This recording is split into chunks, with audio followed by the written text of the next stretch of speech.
It's time for the Douglas Coleman Show. Mr. Smooth and Savvy is joined by guests from all walks of life, from the entertainment industry to authors to political and social commentators, the famous and not so famous, the controversial and the light and fluffy. We have it all. Now, here's Douglas Coleman.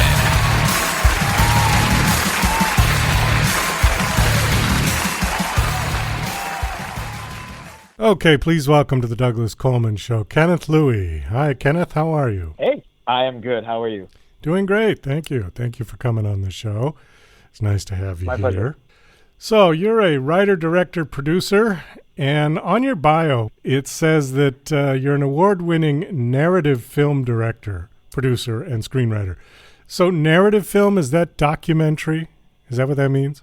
No. Narrative meaning fictional, and narrative meaning conventional, like a story.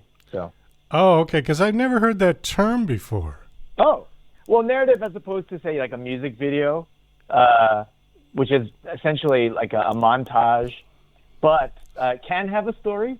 So, narrative just meaning just straightforward as a, story, as opposed to a music video or a commercial or something like that. Okay, well, I learned something new today. How did you get started in this business? You want to give us a little bit of your backstory? I grew up, in the 80s, raised by a single mom. So movies always captured me, and I've always loved the escapism of the cinema. And so I was hooked, and I love movies. And so once I found out that there was a job where you could actually get to write and direct and kind of have a hand in the whole crafting of a particular film, that was very exciting to me. So my heroes were like James Cameron and Luc Besson, people who wrote their own films. And so once I graduated high school, I went to film school and cultivated, my skills and learned how to make a film from top to bottom, because it's a very extensive program at Art Center, College of Design in Pasadena, and heavy on design and aesthetics, which is something I loved very much. The whole art of crafting a image and, kind of directing the art direction and the whole design of an entire film was fascinating to me as well. So, yeah, and then once I graduated, I got work as a visual effects artist and used the money from that gig to buy cameras, because I was right at the cusp of things going digital. So equipment was getting more cheaper and more sophisticated, and I happened to have a lot of talented actor friends, so I thought, why not, and just started shooting. Do you think it is recommended for people to go to school if this is their dream and aspiration? Because there are a lot of people that are out there writing that have never gone to school, and maybe they get a hit, maybe they don't. Do you think the school helped you to get your foot in the door? Absolutely. Because, not only are you learning the craft and, you have a regimented program that's teaching you hands-on, you're cultivating relationships with your college friends and your colleagues. So every show, every project, you kind of go through the eye of the needle, so to speak. And so that can foster really good, strong bonds with fellow creatives. So it's always a good idea to always be honing your craft just as a craftsman, just having, keeping the skills sharp. But on the other hand, also cultivating relationships. To answer your question, I would say nowadays, it's funny, school, yeah, get it at school, but if you can't afford school, then get it, on YouTube, get it on tutorials, or just shoot yourself. There's nothing that beats hands-on, rubber meets the road experience. And so, it's kind of like however you can, whenever you can, kind of deal. So I just recommend, if you got school handy to you, then, go for it. But if it's not possible for you, that's not the end of the world. You can, everyone has a phone. Cameras have phones now, and so it's an amazing time to be able to practice filmmaking, because it's fairly ubiquitous and it's everywhere. So just I suggest just getting out there and making friends. What was the first film that you made that got any traction? I would say my thesis film that I shot as my graduation thesis at Art Center College of Design, which was called Falsehood, and I put the big bad wolf on trial for what he did to Red Riding Hood as a kind of fantasy courtroom drama. And that's good. That one got good to me, and we shot it on 35 millimeter film. I'm so grateful to be able to have the opportunity to shoot on film right near the end where film was kind of starting to get out of vogue. But yeah, I would say it would be Falsehood. Went to Cannes Film Festival and won awards for cinematography and other awards for the actors. So that was fun. I would say that would be my first big major of note film.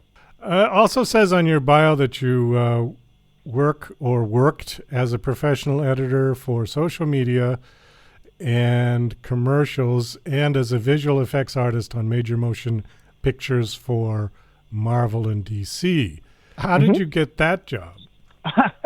A little bit of luck and also a lot of training. I was hanging out with a friend of mine who was a professional visual effects artist, and he just kind of, we're hanging out on a Friday night eating pizza, and then he just turned to me and said, I think you would do really well in the visual effects world. Plus, it would give you more tools in your toolbox, so to speak, as a filmmaker. And I couldn't say no to that. And so he started kind of training me on some programs, which then I just kind of practiced on my own until I felt I was good enough to be able to work in a professional environment. And I just applied and interviewed just like any other job. And the way it works is just if you have a good work ethic and a good attitude, you do good work. I just happened to get a chance on one particular show on Terminator Salvation. I got my first shot at a big production. And after that, I did my best. I did my best work on that show, and I learned really fast. Once I got that gig under my belt, people seemed to enjoy my work, and also, I was a nice person to be around because you want people with good work attitudes in that environment. And it just snowballed from there, and I just got put on the next show and the next show and the next show, and it was just doing good work and being a good team player. So this is CGI? Mm-hmm. Okay. I have a question on that. Why is there so many people? When you look at the credits on a Marvel comic movie, there's hundreds of people at the end.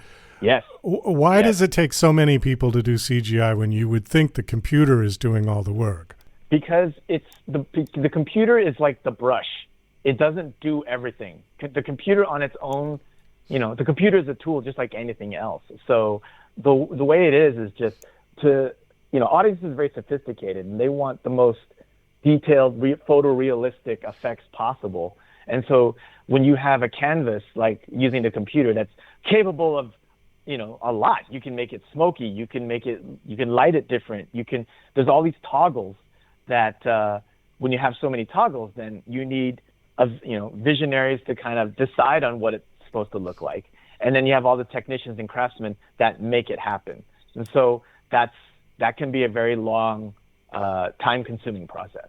Well, because it just seemed kind of odd to me that if you went back to like Star Wars, the first one, where there was essentially no CGI and everything was done with models and miniatures and, old school, right? And then you looked at something that was made maybe last year with all CGI. Right. You would think that the budgets would be much cheaper, but they're not. It's actually more expensive. Isn't it cheaper to build sets than to use CGI or not? To answer your question, it's the toggles.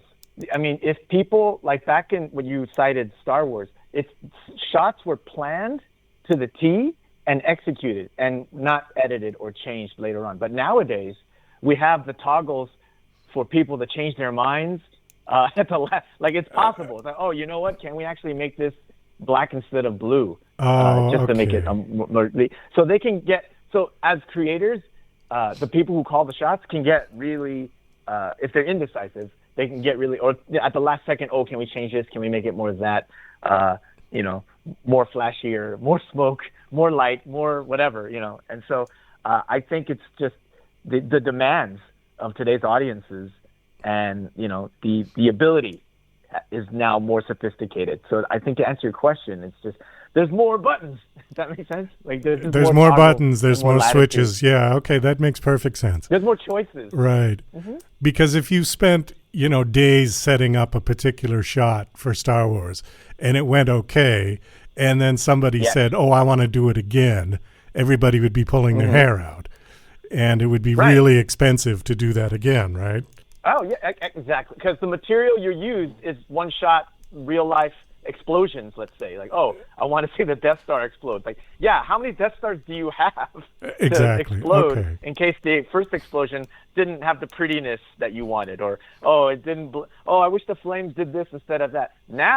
Nowadays, you can totally have you can make it any way you want. So then it becomes a matter of deciding on the vision. So that makes perfect sense. Thank you. I've always wondered that for so long, because when I see those credits at the end of big tentpole movies, I think, my God, what do all these people do? And that's it. That's exactly what they do.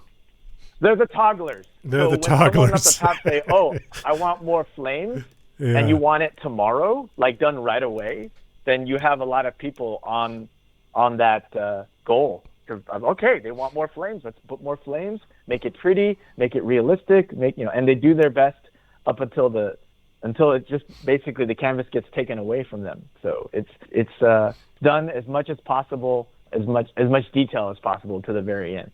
Well, let's see. Now let's move on to your film, Artists in Agony, Hitmen at the Coda Teahouse. Very funny title. I'm sorry I haven't seen it yet. I do have the screener, but it's been a little busy. So I will watch it. I will watch it very shortly. It says this is your feature film debut. Now, you've made other films, but what's unique about this? So previously, I did shorts, just a lot of shorts, and kind of honing my storytelling skills and my network of friends and actors. And so once I felt confident enough when I had a concept, and that was Artists in Agony, I felt comfortable moving forward with actors that I thought were brilliant. And so what made it a feature was just it's feature length. Oh, feature length. It's my first feature length project, because all my other projects have been shorts. And now a short film has to be less than 30 minutes? It's funny. There's no rule. There's no rule. There's conventions, but there's no rule. There's no hard rule. Basically, short just means shorter than a feature. So shorter than, say, 90 minutes. Like a short feature, I've seen features be maybe, I guess as long as you're north of 60 minutes, you could be considered a feature. But I've seen long shorts, like 40 minutes. So, it all depends. Short just means, I guess, shorter than a feature. And a feature is a feature length kind of thing where it's like 80 minutes, 90 minutes, 120 minutes, that kind of thing. Well, the same sort of rules apply with authors too, because you've got short stories, you've got novellas, and then you've got novels, and it's word count. It's an attempt to kind of put conventions on something that's actually kind of artistic and kind of malleable. So. Okay, and it says that this is a mockumentary. So just give us the story a little bit. Essentially, I created an underground kind of subculture of assassins who are kind of full of themselves and arrogant. So the same way you follow, say, rock stars in Spinal Tap, we follow hitmen. And so the idea is that these 4 famous hitmen died in this kind of criminal shootout massacre, kind of like an infamous kind of criminal incident where everyone wonders what happened and what went down. But this is found footage of how these assassins actually ended up at the Coda Teahouse. And so it was a wonderful kind of vehicle to do kind of day in the lifestyle type of vignettes with each of these assassins. So one assassin is a housewife and kind of balances their assassin life with their home life. And then another story is about 2 assassin sisters who have a beef, and we kind of go through that storyline of how the sisters are beefing with each other.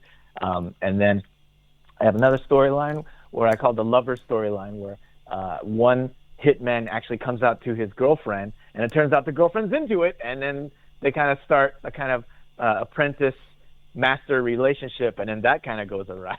And I have a new dad character, and how he balances fatherhood and being an assassin. So it was just a fun kind of Python-esque romp where I kind of poke fun at documentaries, I poke fun at fandom, and just kind of have some silly, fun with a cartoon movie of sorts. You mentioned Spinal Tap. Is it like that? The mockumentary style, where you're following characters that are kind of full of themselves, and that was the kind of what we do in the shadows, kind of extemporaneous, improvised. I allowed for improvisation and dialogue, and just allowed them to just really live and be the characters, because I wanted to feel as silly as the concept was. I wanted the acting to not be winky, to be very dry and kind of sardonic, so to speak. So yeah, it has that kind of Spinal Tap-esque, like these people like are in a different world and they take themselves way too seriously, kind of vibe. When you were describing the film, for some reason, the character of Helen Mirren in Red came to mind. Yeah, very much. That same kind of devil-may-care tone where, I remember the Secret Service being tougher. Yeah, that's a kind of throwaway kind of, these people are, I feel it's funny because, like, if you're ever laughing and you're sort of seduced by this world, but then every now and then I remind you that these assassins are monsters. They're essentially very, very bad people. And so whenever I get to kind of point that out, that's also kind of a point of humor as well. Yeah, because she was just, on the outside, she looked like this sweet little old grandma, and then there was that one scene where she's firing the 50 caliber machine gun. And Yep, that's the vibe. That's very much the vibe. You nailed it. Okay. All right, good. Well, listen, on that note, I think we're going to have to kind of wind this down. Are you working on anything, or is this is the new one? This is the one you're sort of this is the new plugging one, right and now, right? Right now, I'm just working on writing some new projects. So yeah, but right now we're just promoting Artists in Agony. Okay, how long has it been out? Oh, it comes out July 21st on Tubi. Oh, it's not quite out. So it's not out yet. Okay. All right, great. Last question. Do you have a website you want to give Yes, sure. You can check out artistinagony.com, where we have a few video extras that didn't make the movie. Also, you can see my previous work on KennethLui.com. That's KennethLui.com. And you can check us out on Instagram at Mental Pictures Productions. And there's some extras there, too. Well, Kenneth, thanks so much for coming on the show. It was nice talking to you. And best of luck with the film. Hope it does well. Thank you so much.